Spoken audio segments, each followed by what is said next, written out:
Welcome back guys. आज हम करते हैं एक्सरसाइज 3.2 का क्वेश्चन नंबर 2। चलो क्वेश्चन नंबर 2 आप रीड कर लें एक बार। कह रहा है solve 2x + 3y = 11 and 2x - 4y = -24। सबसे पहले तो हमें ये दो इक्वेशन सॉल्व करनी है। सॉल्व करने का मतलब इन इक्वेशंस में जो जो वेरिएबल है उनकी वैल्यू निकालनी है। दो ही वेरिएबल है बस, x और y, तो हमें इन दोनों की वैल्यू निकालनी है, x और y की।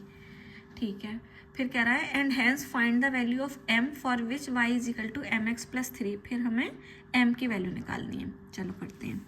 मैंने इक्वेशन लिख ली 2x + 3y = 11, 2x - 4y = -24। ये हो गई इक्वेशन फर्स्ट, ये सेकंड। चलो मेरे साथ साथ करते जाओ, अब तक तो प्रैक्टिस हो गई होगी ना, फर्स्ट क्वेश्चन हमने पूरा किया है। चलो क्या करूँ, फर्स्ट इक्वेशन लिख लूँ पहले, 2x + 3y = 11। अब क्या करें, y वाले को उधर ले जाते हैं, है ना। 2x = 11 प्लस का 3y इधर जाके माइनस का 3y। अब 2 को नीचे ले आऊँ, x = 11 - 3y अपॉन में 2। बिल्कुल सही, ये हो गई हमारी इक्वेशन नंबर 3। अब कहाँ डालनी है ये, किसमें, इक्वेशन नंबर 2, बिल्कुल सही। Put the value of x in equation 3। सही बोला क्या मैंने, इन इक्वेशन 2, बिल्कुल सही, इन इक्वेशन 2। चलो 2x - 4y = -24, बिल्कुल ठीक। 2x की वैल्यू डाल रहे हैं, 11 - 3y अपॉन में 2 माइनस का 4y = माइनस का 24। अच्छा, इस आसान करने के लिए क्वेश्चन हम इस 2 को 2 से कैंसिल भी कर सकते हैं, कंफ्यूज मत होना है ना। पिछली बार हमने क्या किया था, मल्टीप्लाई की थी, तो अब कैंसिल भी कर सकते हैं। 2 से 2 कैंसिल कर दिया, यहाँ बचा 11 - 3y माइनस का 4y = माइनस का 24।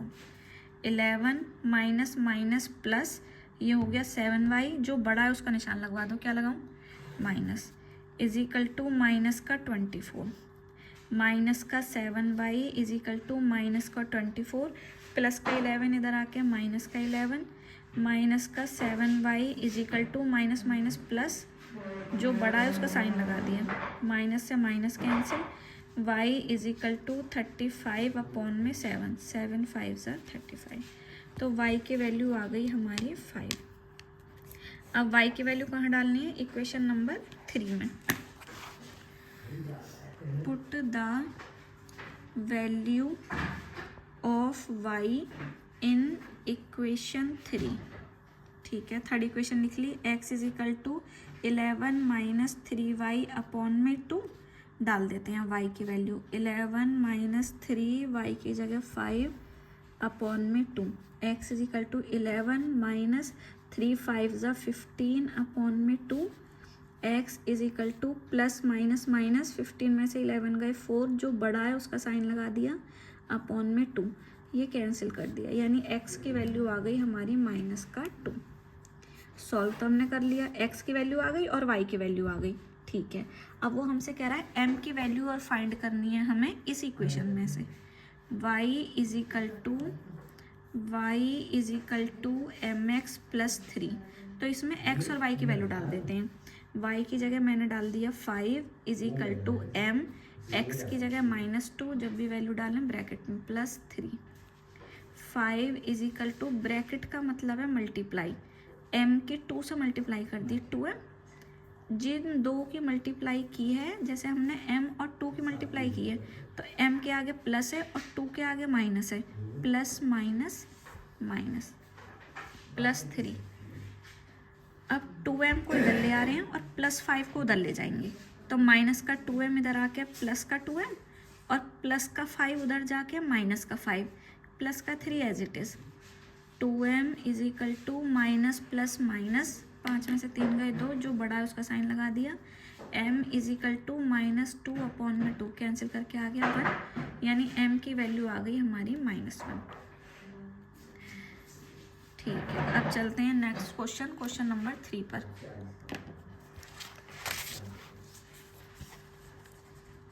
क्वेश्चन नंबर 3 का फर्स्ट पार्ट। अच्छा, क्या कह रहा है क्वेश्चन 3? क्वेश्चन आपकी स्क्रीन पे होगा। Form the pair of linear equations for the following problems. पहले हमें इन प्रॉब्लम्स की लीनियर इक्वेशन बनानी है, ठीक है, यानी एक्स वाई में इक्वेशन बनानी है। And find their solution bye substitution method. फिर उनके सॉल्यूशन फाइंड करने हैं सब्स्टिट्यूशन मेथड से। सॉल्यूशन का मतलब वही एक्स और वाई की वैल्यू। चलिए शुरू करते हैं। कह रहा है the difference between two number is 26। Difference का मतलब होता है माइनस। दो नंबर का डिफरेंस है 26। पहले लेट कर लें दोनों नंबर। Let first number be X. Let second number be Y. ठीक है, फर्स्ट नंबर हो गया एक्स, सेकंड नंबर हो गया वाई। वो कह रहा है इनका डिफरेंस कितना है 26, ठीक है, यानी एक्स माइनस वाई हमें दे रखा है 26। बिल्कुल ठीक। अब दूसरा देखते मैं पढ़ती जा रही हूँ। लिख रहा है एंड वन नंबर हमने पहला नंबर लिख लिया एक्स, मैंने लिख लिया एक्स। फिर कह रहा है इज का मतलब इज इक्वल टू। फिर लिख रहा है 3 टाइम्स का मतलब होता है मल्टीप्लाई। फिर मैंने लिखा इज का मतलब इज इक्वल टू 3 लिख लिया। टाइम्स का मतलब मल्टीप्लाई, ठीक है, मल्टीप्लाई लगा लिया। फिर अदर नंबर, अदर कौन सा नंबर था? वाई, यानी ये क्या हो गया x is equal to 3y। Problem तो नहीं है, दोबारा पढ़ दी हूँ।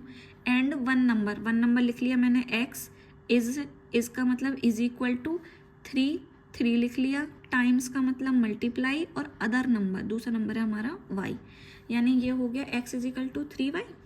अब इसको उस फॉर्म में बना लेते हैं ax प्लस by वाली में। x ऐसे ही, प्लस का 3y इधर आके, माइनस का 3y, उधर कुछ नहीं बचा इसलिए हमने लिख लिया 0। बिल्कुल ठीक। चलिए, अब ये हो गई हमारी इक्वेशन नंबर 1 और ये हो गई इक्वेशन नंबर 2, ठीक है। अब वैसे ही जैसे हम करते हैं ऑन टेकिंग इक्वेशन नंबर 1, ठीक है, ले ली फर्स्ट वाली। x minus Y is equal to 26। अच्छा, x की वैल्यू निकालनी है तो x आ जाएगा 26, माइनस का y इधर जाके प्लस का y, ठीक है। इसको जैसे हम हमेशा करते आए इसको दे देते हैं इक्वेशन नंबर 3। अब x की वैल्यू किस में डालें? इक्वेशन नंबर 2 में। Put the value of x in equation 2, ठीक है, डालते हैं। सेकंड लिख लिया हमने x minus 3y is equal to 0। x की जगह डाल दो 26 प्लस में y minus 3y is equal to 0, ठीक है। 26 प्लस माइनस माइनस, 3 में से 1 गए, 2y, ये बड़ा है इसके आगे माइनस है तो minus is equal to 0। Minus का 2y ऐसे ही, प्लस का 26 उधर जाके माइनस का 26, माइनस से माइनस कैंसिल, y हो गया 26 अपॉन में 2, कैंसिल करके आ गया 13, यानी y की वैल्यू हमारी आ गई 13।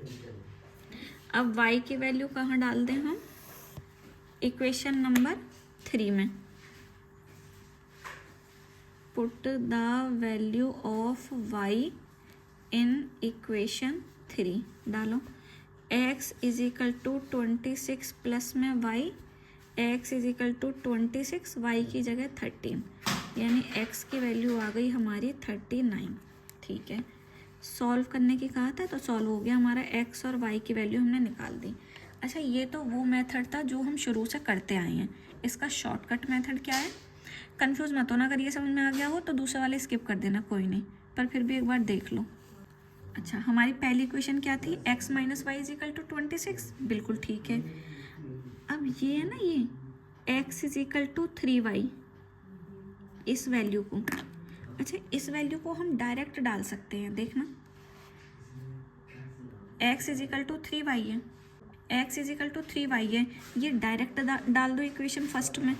नहीं समझ में आए तो छोड़ देना बिल्कुल। x is equal to 3y, यहाँ x की जगह डाल दें 3y minus Y is equal to 26। ये सेकंड मेथड है, शॉर्ट है बस। 3y में से 1y गए, 2y is equal to 26, y हो गया 26 अपॉन में 2, ठीक है। y की वैल्यू हो गई 13, ठीक है। अब y की वैल्यू हम फिर किस में डाल देते हैं, इस वाली में, x is equal to 3y, x ऐसे ही इज इक्वल टू 3, y की जगह 13, x इज इक्वल टू 13 3 ज़ा 39। ऐसे भी कर सकते हैं। हमने क्या करा था, इसमें से डायरेक्ट x की जगह हमने डाल दिया 3y, तो 3y minus Y is equal to 26। जो मेथड ठीक लगे वो कर लेना। चलो अब आते हैं पार्ट नंबर 2 पे। अच्छा, सेकंड पार्ट है the larger of 2 supplementary angles, ठीक है। मैंने अभी क्वेश्चन नहीं पढ़ा, मुझे बस क्या दिखाई दे रहा है, 2 सप्लीमेंट्री एंगल्स, यानी 2 एंगल हैं। लेट कर लें पहले, ठीक है। अच्छा, उसने लिखा है लार्जर, इसका मतलब लार्जर और स्मॉलर। एक बार क्वेश्चन रीड कर ही लेते हैं। The larger of 2 supplementary angles exceed the smaller by 18 degree, find them. 2 angle हैं, एक लार्जर है और एक स्मॉलर है, और दोनों कैसे हैं, सप्लीमेंट्री। अच्छा, लेट करते हैं। Let the larger angle be x degree, ठीक है। Let the smaller angle be Y degree, बिल्कुल ठीक। अब ये दोनों एंगल कैसे हैं, सप्लीमेंट्री वो एंगल होते हैं जिनको ऐड करके 180 डिग्री आए, यानी x plus Y is equal to 180, ठीक है। अब अगली लाइन समझना, और ना समझ में आए तो बताना। कह रहा है larger of 2 supplementary angles exceed the smaller by 18 degree. जो बड़ा वाला एंगल है वो छोटे वाले से 18 डिग्री ज़्यादा है, जो बड़ा एंगल है वो छोटे वाले से 18 डिग्री ज़्यादा है। अब देखना, ये x को क्या हमने लेट किया था, बड़ा वाला एंगल, ठीक है, इज इक्वल टू y क्या है, स्मॉलर एंगल, ठीक है। ये बड़ा एंगल है, ये छोटा एंगल है, तो 18 हमें किसकी साइड प्लस करना पड़ेगा, छोटे वाले की साइड, सही है क्या। जो बड़ा वाला एंगल है वो छोटे वाले से 18 ज़्यादा है, तो हमें इन दोनों को बराबर करने के लिए छोटे की साइड 18 प्लस करना पड़ेगा। कन्फ्यूजन तो नहीं हो रही, जब भी तो इक्वल टू आएंगे। अगर ये मैं 18 ना लगाऊं तो अभी x है और y है, ये बड़ा है ये छोटा है, इक्वल टू तो नहीं है। ये बड़ा वाला छोटे वाले से कितना बड़ा है, 18, तो हमें 18 छोटे वाले की साइड प्लस करना पड़ेगा ताकि वो इसके इक्वल हो जाए, ठीक है। चले आगे, चलो ये हो गया इक्वेशन नंबर 1 और ये हो गई इक्वेशन नंबर 2, ठीक है। अच्छा देखना, फिर से वही वैल्यू है, x is equal to Y plus 18। हम ये डायरेक्ट डाल सकते हैं ना इक्वेशन 1 में। पिछली वीडियो ध्यान करो, हम बस क्या निकालते थे कि x अकेला हो जाए, तो यहाँ तो ऑलरेडी हमें दे रखा है, हम डायरेक्ट लिख रहे हैं। Put the value of x in equation first, डाल दो। फर्स्ट मैंने लिख ली x plus Y is equal to 180, ठीक है। x की जगह क्या डाल दें हम, y प्लस 18 डाल दो। y plus 18 plus Y is equal to 180, एक y ये और एक y ये, 2y is equal to 180, plus का 18 इधर आके माइनस का 18, ठीक है। 2y इज इक्वल टू कितना बचा, 10 में से 8 गए 2, 162 है ना। अब 2y इज इक्वल टू 162, यानी y is equal to 162 upon में 2, ये हो गया 81। y की वैल्यू आ गई 81। अब y की वैल्यू डाल देते हैं, आप किसी भी इक्वेशन में डाल दें, किसी में भी, हम पहली वाली में डाल देते हैं। Put the value of y in equation first, और फर्स्ट है x plus Y is equal to 180, लिख ले रहे हैं। Put the value of y in equation first, और फर्स्ट थी हमारी x plus Y is equal to 180, x ऐसे ही y की जगह हमने डाल दिया 81 is equal to 180, x is equal to 180 plus का 81 इधर आ गया माइनस का 81 माइनस किया तो ये आ गया हमारा 99। ठीक है, अच्छा लिख देंगे लाइन। लार्जर एंगल हमारा कितना है 99 डिग्री, हमने x लेट किया था। अच्छा स्मॉलर एंगल हमने y लेट किया था और उसकी वैल्यू है 81 डिग्री। चलिए आज के लिए इतना ही। अगली वीडियो में हमारी एक्सरसाइज कंप्लीट हो जाएगी 3.3। प्रैक्टिस करते रहिए, अभी भी टाइम बहुत है, हम कर लेंगे आराम से। चलिए मिलते हैं अगली वीडियो में।